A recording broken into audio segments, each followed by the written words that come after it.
preservá-las. Essa é a Iclínia e essa é a Tabeçã. Nunca encontrei ninguém que fosse capaz de diferenciá-las. Confesso, meu rei, elas são realmente muito espetaculares e incríveis. Porém, há uma forma de diferenciá-las pelas suas vestes. Pelas vestes? Impossível. Eu mesmo fui até a costureira e mandei que fizesse igual. Como? Há uma diferença nas bolinhas de cada uma. Inclusive, eu acho que suas costureiras erraram com isso. Uma tem 42 e a outra tem 45.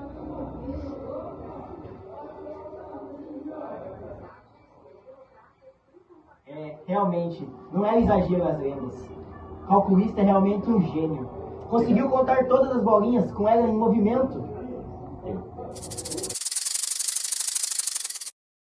Dá pra ver que esse computador é realmente bom em contar bolinhas e essas coisas fúteis. Mas se a matemática for só contar coisas supérfluas assim, estamos muito mal servidos. A matemática não foi feita do nada assim. Ela foi feita para entendermos o infinito do universo, fazer pesquisas abstratas e científicas e também, afinal, a ciência sem sonho e fantasia é morta. Incrível. E o cientista sonhador vence a inveja daquele que não sonha.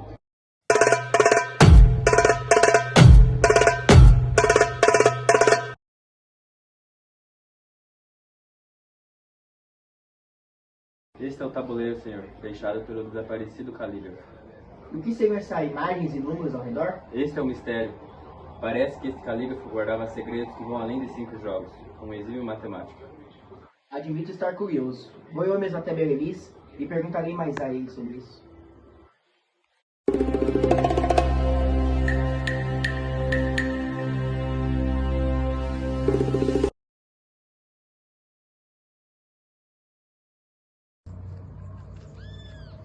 Desculpa o incômodo, senhor calculista, mas eu tenho uma pergunta a você. Ora, que deu a honra, senhor. É sobre este quadrado mágico e seus enigmas matemáticos. Queria que o senhor me dissesse um pouco.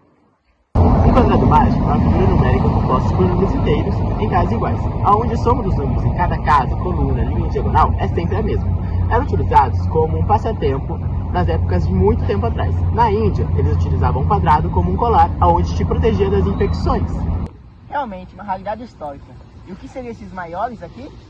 Um quadrado mágico possui a propriedade de poder de decompostos em vários quadrados mágicos menores é chamado de hipermágico. Dentre esses quadrados hipermágicos estão os diabólicos, que permanecem mágicos mesmo quando a coluna é transformada da direita para a esquerda, ou seja, quando a linha de baixo está para cima ainda não muda nada. Que grandes conhecimentos! Qual o seu nome? Muito obrigado, sou Berenice Samir, venho do país de Irã. Seria possível a um geômetra calcular a relação exata entre uma circunferência e seu diâmetro? Ou seja, quantas vezes uma circunferência contém o seu diâmetro? Não é possível medir exatamente a circunferência, mesmo se conhecemos os diâmetros, até porque encontramos um número. Mas o verdadeiro valor desses números da geometria eles ignoram. Antigamente, a teoria era de diversas formas, porém, nunca conseguiram. A verdade é que existe um mistério por trás de todos esses números, que só Alá seria capaz de resolver.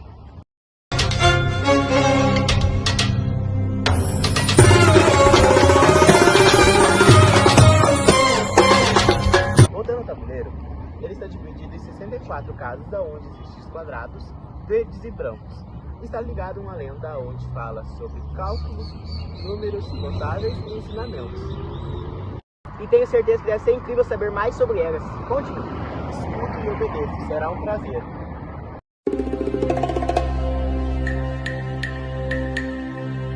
Nos confins da Índia viveu um príncipe chamado Yadava, soberano da próspera província de Taligana. Embora a riqueza e generosidade o tivessem tornado celebre, a sua vida foi marcada pela amargura da guerra. Para proteger seu reino, viu-se obrigado a combater o aventureiro Barangul, que reivindicava o título de príncipe de Calha.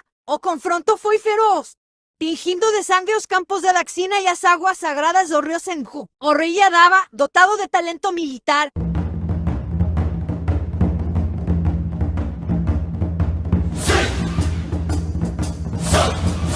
elaborou um plano estratégico brilhante. A pesar dos pesados sacrifícios, venceu o inimigo. Porém, essa vitória custou el leche e a vida de invitos guerreiros, entre eles a de seu filho querido.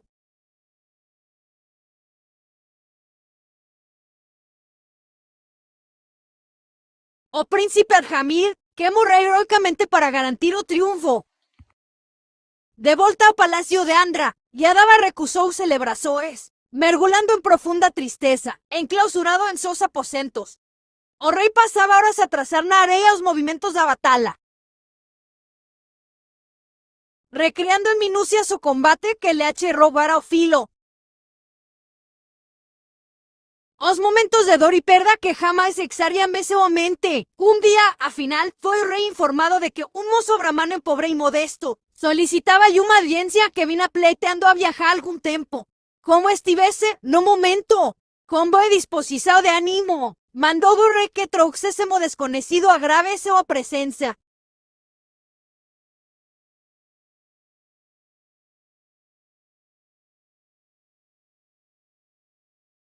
Quem és? De onde vem? Por que procura a mim? Sou Laúr Cessar, e veio da aldeia de Namir. Lá chegou a notícia que o rei está triste pela perda de seu filho na guerra. Trouxe-lhe um jogo para tentar alegrar.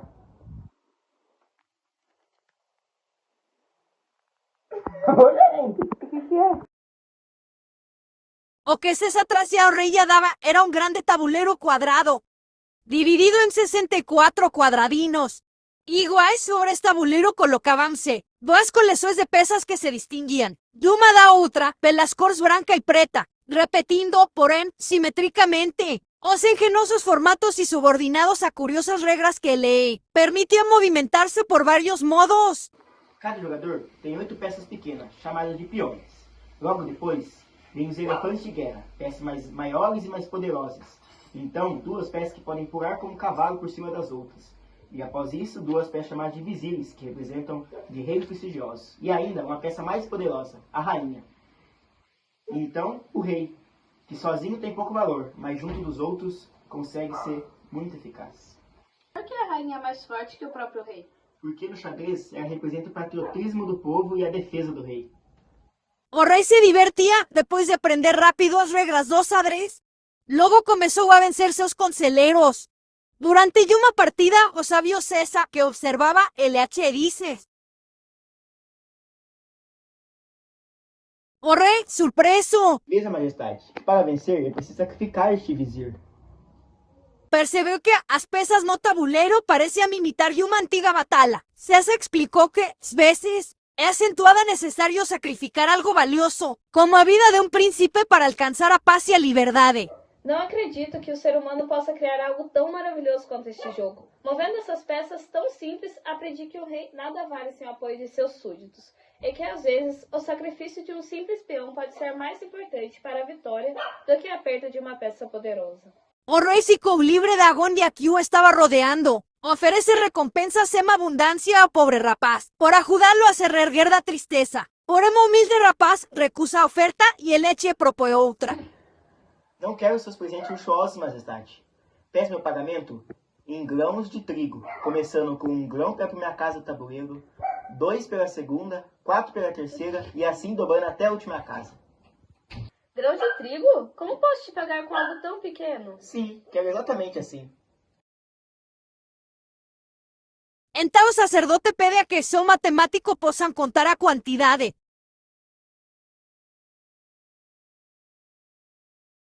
E então o matemático espantado diz: Querido rei, a quantidade de trigo é muito maior do que toda a produção da Índia em quase 2000 anos. Meditai, ó rei. Às vezes até os mais sábios se enganam com os números e promessas. É mais prudente prometer um pouco e ponderar muito. Que história fascinante e que longa. Está quase anoitecendo. Então, Berenice, muito obrigado por todos esses ensinamentos por aqui. Em recompensa, como o rei da história, te darei presentes, mas você não vai recusar. Não, mesmo. Muito obrigado.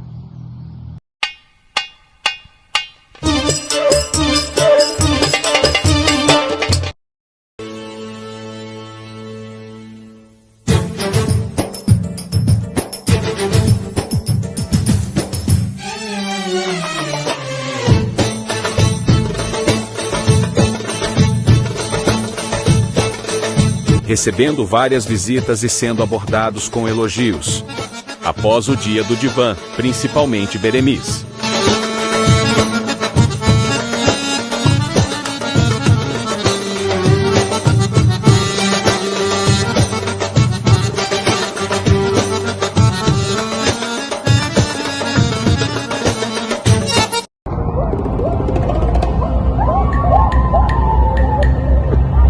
mostra Beremiz uma hora sendo contador e na outra sendo procurado por soldados. Por vendedores e por mulheres tímidas e que usavam véus espessos. Todos com perguntas sobre a vida com relação aos números.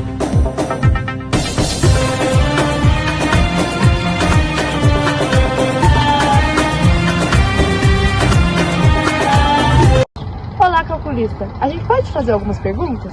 Pode sim. Quais os meios necessários para se ganhar no jogo de dados? Quantas vezes um homem tem que pular uma fogueira para espantar os demônios?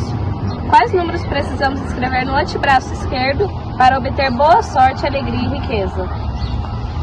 Nenhuma relação poderá existir diante da vontade de Deus, entre os números e alegrias, tristeza e angústia que está no coração. Beremiz recebia a bolsa cheia de recompensas, porém... Ei, dono da sabedoria! Ei, Beremiz! Estou te trazendo esse presente pelas suas boas ações e bons conselhos. Aceite, meu mestre! Divida e compartilhe aos bem necessitados. Um mercador, chamado Aziz Neman, foi até Beremiz falar sobre um sócio. Ele é um ladrão miserável, um chacal imundo! Calma, calma, calma. Julgar impossivelmente pode fazer você distorcer a verdade. Controle suas emoções. Se acalme, meu amigo. Sente aqui ao meu lado. Tá bom. Imagine que você está olhando para um óculos colorido. Se ele é vermelho, tudo parece vermelho. Se ele é verde, tudo parece verde. Os nossos sentimentos funcionam deste jeito, como um óculos colorido. Quando gostamos de alguém, tendemos a elogiar e perdoá-los. Já quando eles erram, tendemos a criticá-los de uma forma imensa. Uau! Acho que acabei sendo injusto com meu sócio. Obrigado pelos conselhos. Você é muito inteligente. Aliás, vamos tomar um café mais tarde? Chame um amigo seu. Vamos sim.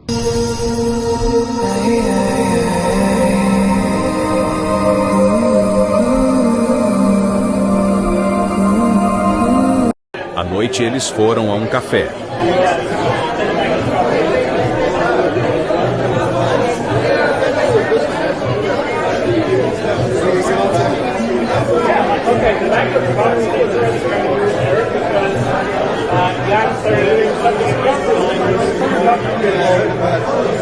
Um grupo numeroso de ouvintes está reunido, atentos a um contador de histórias que está no meio do lugar.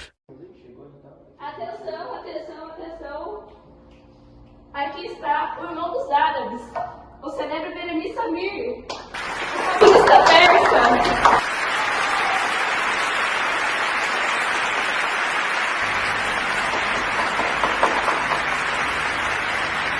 Em homenagem ao grandioso Beremiz, contarei uma história de um problema que nunca teve solução. Então vamos lá. Vamos sim.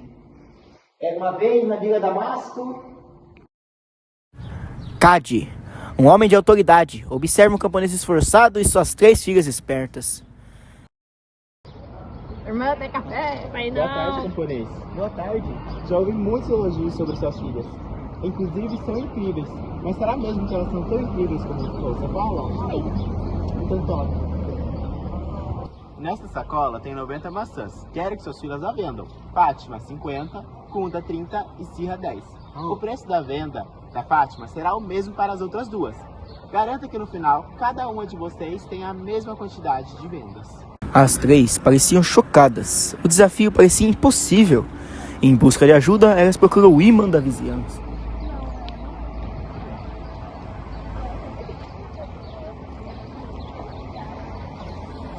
Meninas, a solução para as vendas está na simplicidade. As jovens foram ao mercado e venderam todas as maçãs. Fátima vendeu 50, Kunda vendeu 30 e Sirra 10. O preço foi o mesmo para as 3 e cada uma delas apurou a mesma quantia. E esse foi o fim da nossa história. E agora só cabe ao calculista nos explicar como foi resolvido. Venha, Beremiz!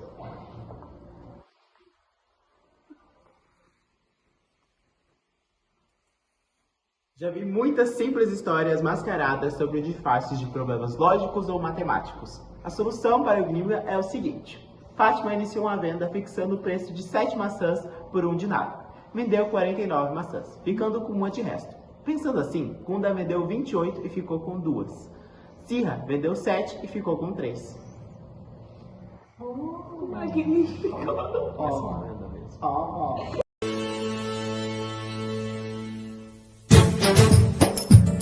Em outro dia é mostrado o calculista e seu amigo. São convidados à casa do rico pai Talassim, um dos alunos do calculista, por conta de uma reunião que estava tendo ali. Ilustre geômetra, sei que está surpreendido com a reunião que promovi hoje. Cabe-me, portanto, dizer que esta reunião não envolve outra finalidade senão homenagear o nosso ilustre hóspede, o príncipe Clusir, senhor de Lauré e Delhi. Desejamos, calculista, o vosso auxílio para que possamos esclarecer uma dúvida sugerida pelo príncipe Clusir. Qual foi a contribuição com que a ciência dos hindus enriqueceu a matemática? Quais os principais geômetras que mais se destacaram na Índia por seus estudos e pesquisas? Os vossos menores desejos, ô Shaque, são ordens para mim. Vou expor nessa brilhante reunião, como homenagem ao príncipe Clasur, que acabo de ter a honra de conhecer, as pequenas noções que aprendi nos livros sobre o desenvolvimento da matemática no país de Ganges. Uns séculos antes do Maomé, viveu na Índia um homem chamado Apastamba, e para esclarecer os sacerdotes sobre o processo para construir os altares e templos, criou uma obra que se conhece por Sumba Sutra, e pouco provável que seja de influência pitagórica. A geometria do sacerdote hindu não segue o método dos gregos, mas tem várias regras e teoremas. Uma vez, Apastamba teve que montar um triângulo retângulo. Alguém tem algo para escrever? Um papel? Obrigado.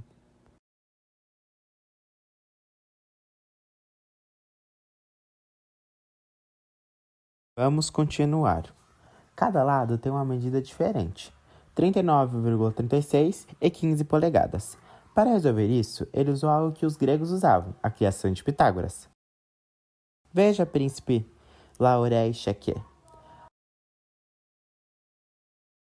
O maior lado é a hipotenusa, e os outros dois são catetos.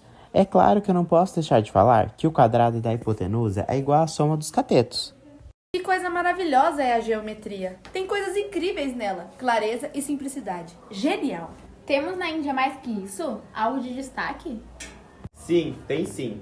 Suna Siddhartha, obra do autor desconhecido, e, por exemplo, é sobre regras de numeração decimal, e mostra que o zero é de alta importância no cálculo. Existem dois sábios, Aryabhata e Brahmagupta, que foram muito admirados. O tratado de Aryabhata era dividido em 4 partes, e não foram poucos os erros escritos de Aryabhata. Essa geometria ensinava, por exemplo, que o volume da pirâmide se obtém multiplicando-se a metade da base pela altura. E essa regra não está certa? Totalmente errada. Para o cálculo do volume de uma pirâmide, devemos multiplicar, não a metade, mas a terça parte da área da base, avaliada em polegadas quadradas, pela altura avaliada em polegadas.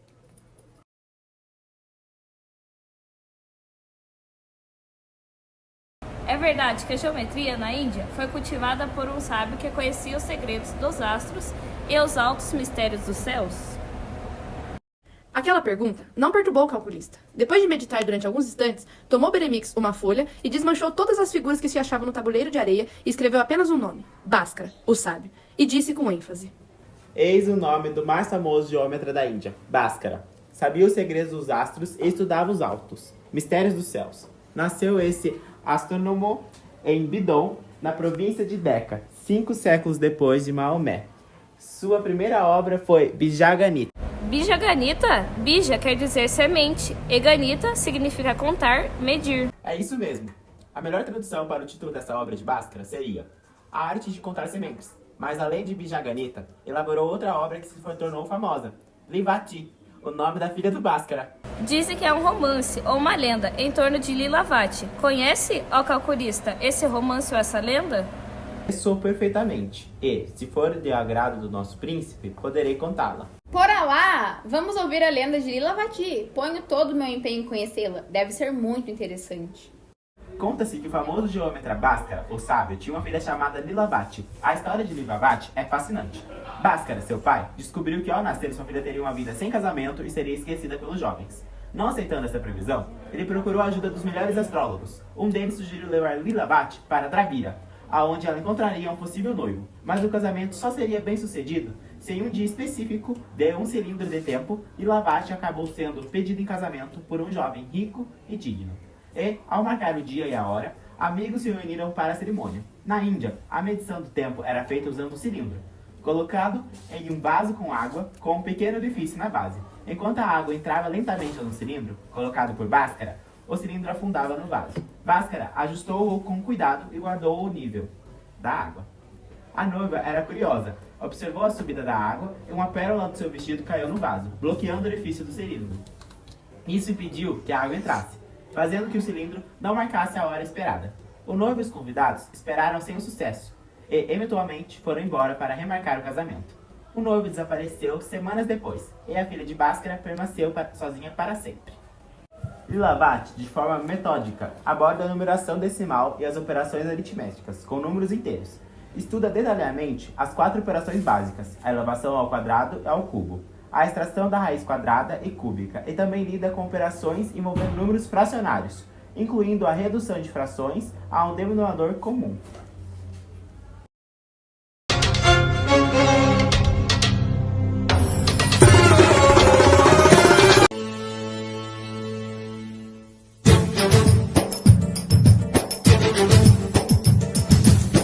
Me encantei com essa história. É emocionante demais, mas muito poética para uma história matemática. Senti falta apenas do conto dos 3 marinheiros, que até hoje não existe solução. Omiti a razão porque ninguém o conhece, só a citação. Mas eu a conheço muito bem e vou te contar. Um navio que voltava de Serendib, carregado com especiarias, enfrentou uma violenta tempestade. A embarcação quase foi destruída pelas ondas, mas 3 marinheiros, com grande bravura, manobraram as velas com perícia e salvaram o navio. O comandante, para recompensá-los, decidiu dar-lhes um número catiz entre 200 e 300. As moedas foram guardadas em uma caixa para serem divididas entre os 3 marinheiros no dia seguinte. Durante a noite, o primeiro marinheiro, preocupado com possíveis desentendimentos, decidiu retirar a sua parte. Ao dividir as moedas em 3 partes iguais, encontrou uma moeda sobrando.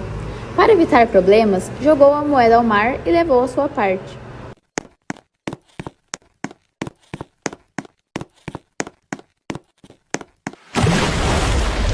O segundo marinheiro teve a mesma ideia mais tarde. Ele também dividiu as moedas restantes em 3 partes, encontrou uma moeda sobrando e a jogou ao mar antes de levar a sua parte.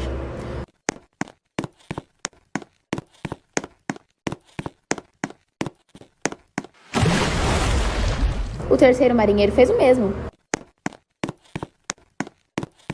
Dividiu as moedas restantes em 3 partes, jogou a moeda extra ao mar e retirou a sua parte.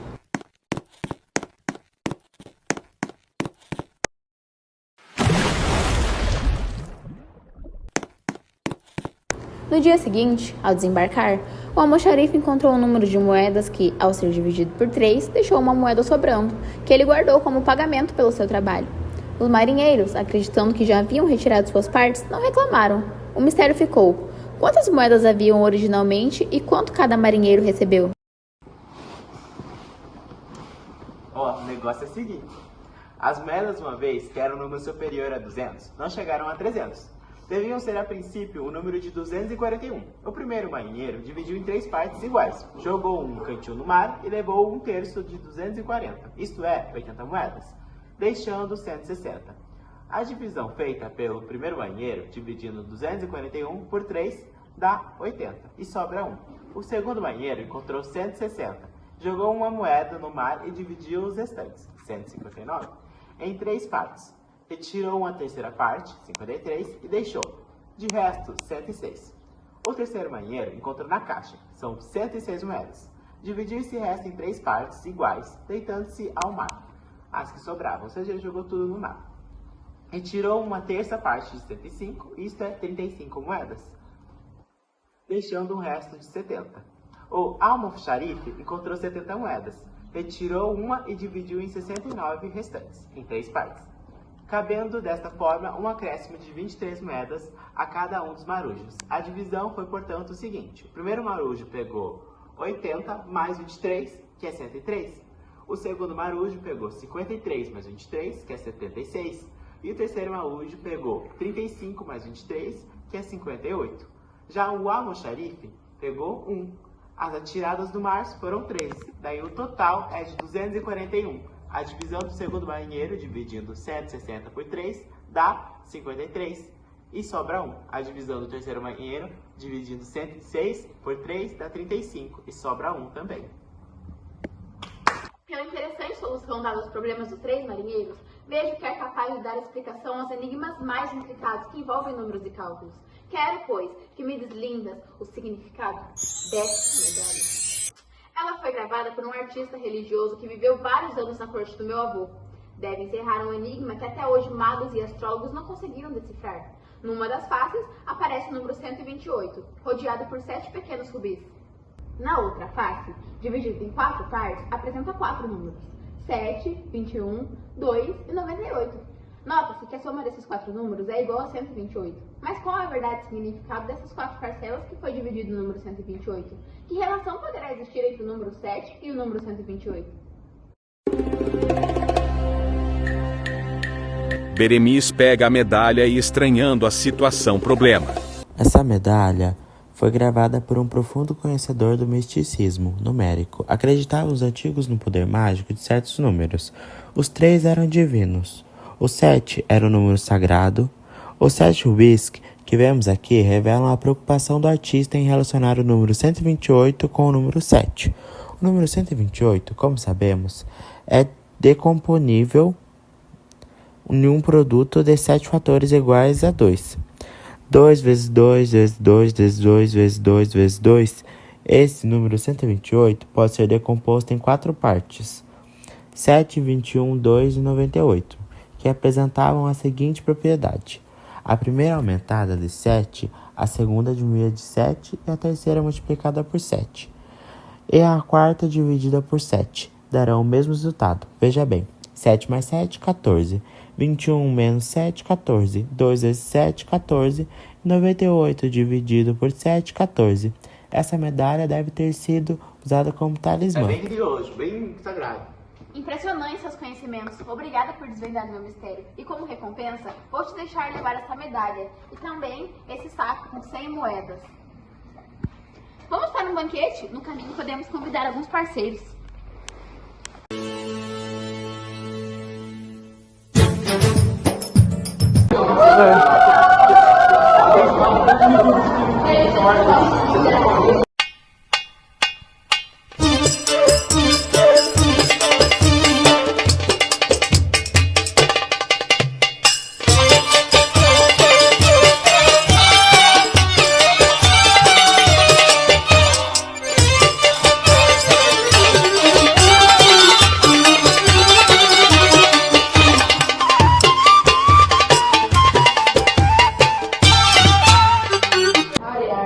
Depois dessa incrível refeição, acho que devemos ir para a nossa aula de matemática. É isso aí. Então vamos. Bora, família. Bora.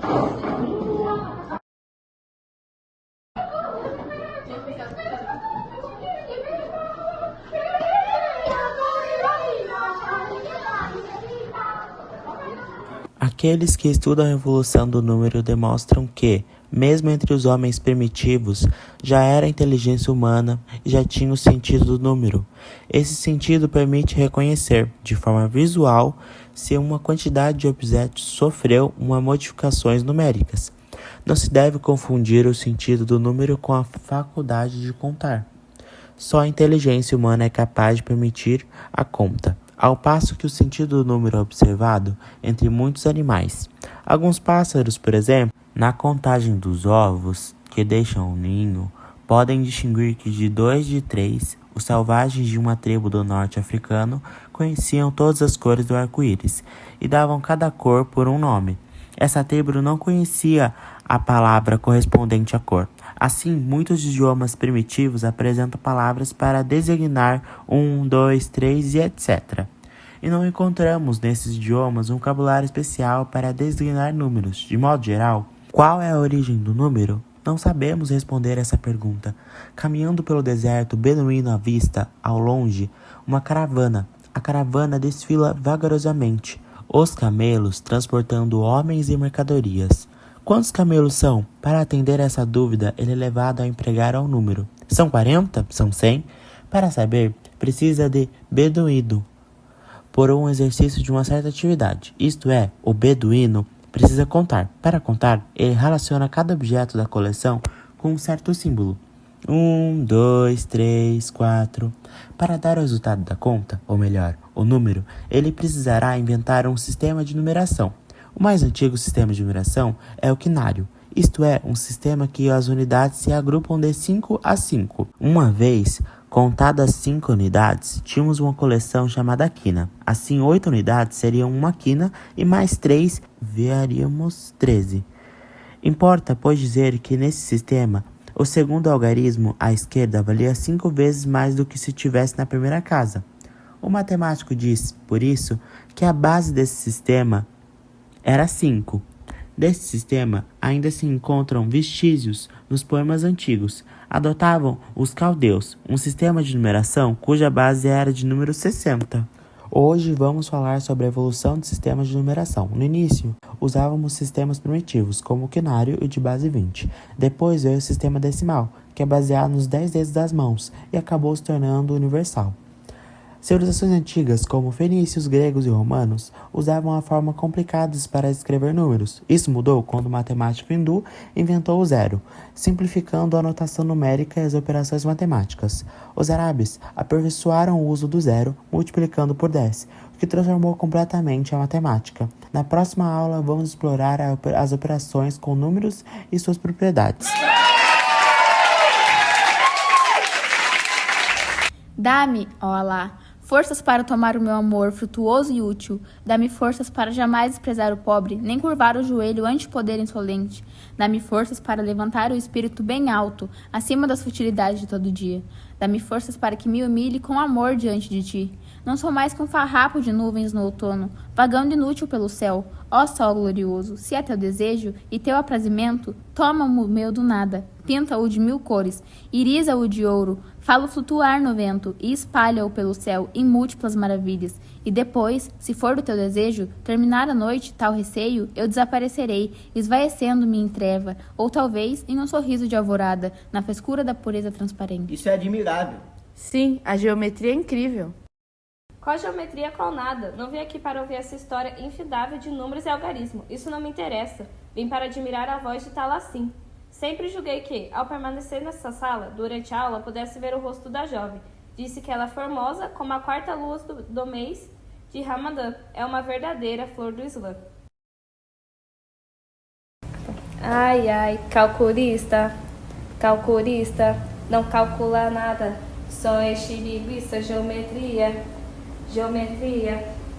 é uma porcaria.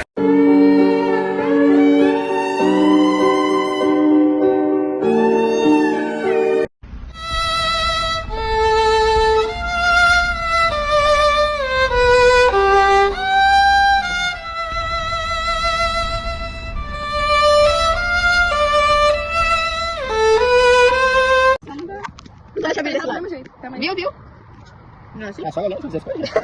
Ah, cala a boca, tio. Abre a boca. Ai, credo, que nojo. Tá dando minha cabeça, tá apertando meu sangue. Gente, vai estourar a filmagem na minha cabeça. Tá apertando meu sanguinho. Algumas dúvidas, não teria ninguém melhor pra pedir. Desculpe o incômodo, senhor calculista, mas eu tenho um favor a você. E eu que devo a honra, senhor. Ô, Paulo! Já. Uma realidade Calma, histórica. caralho. Realmente, uma realidade histórica. E o que seriam esses maiores aqui? Um quadrado mágico, por sua propriedade do poder de compostos, em vários quadrados mágicos, é menor que os tão chamados de supermágicos. Realmente, uma realidade mágica. Viu só que gêmeas mais lindas? Nunca encontrei ninguém que fosse capaz de distingui-las. Confesso, rei, elas são espetaculares e únicas, mas assim... Caralho, mano. Realmente, uma realidade. Realmente, a circunferência. Dog. Toma no cu, mano. Não é possível medir exatamente o circunferência. Viu só que gêmeas mais lindas? Deixa eu lhe apresentar. Essa é Eclímia e essa é Sabessã. Viu só que coisa mais linda, minhas gêmeas? Deixa eu te apresentar. Tá. Você viu só que incrível, minha Você viu só? Roubar pra ter o celular desse gay, caralho. Mestre.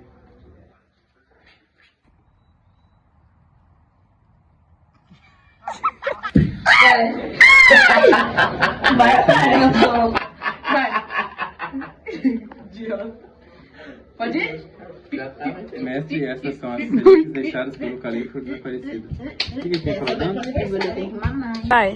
Você é realmente muito sábio. Muito obrigada por compartilhar comigo seus conhecimentos.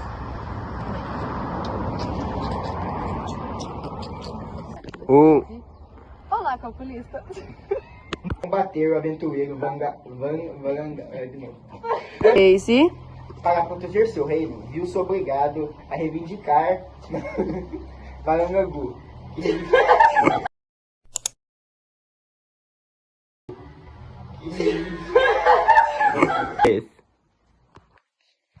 Quem é?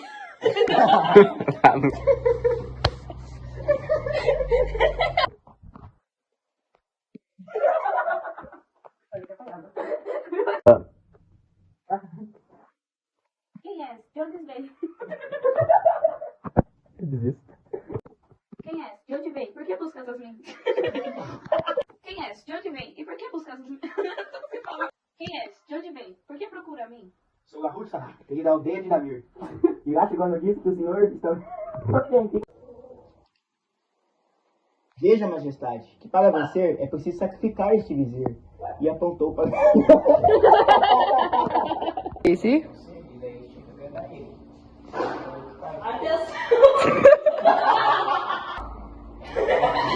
Ele vai apertar pra cima do seu celular, vira tudo. Não é culpa minha, é culpa do celular. Não é que o celular não. Todo mundo que usa ele consegue, o problema é você. Eita, tomou. Inuva, tá maluco? Tu aí, velho. Essa é a verdade. Que louco! Eu não...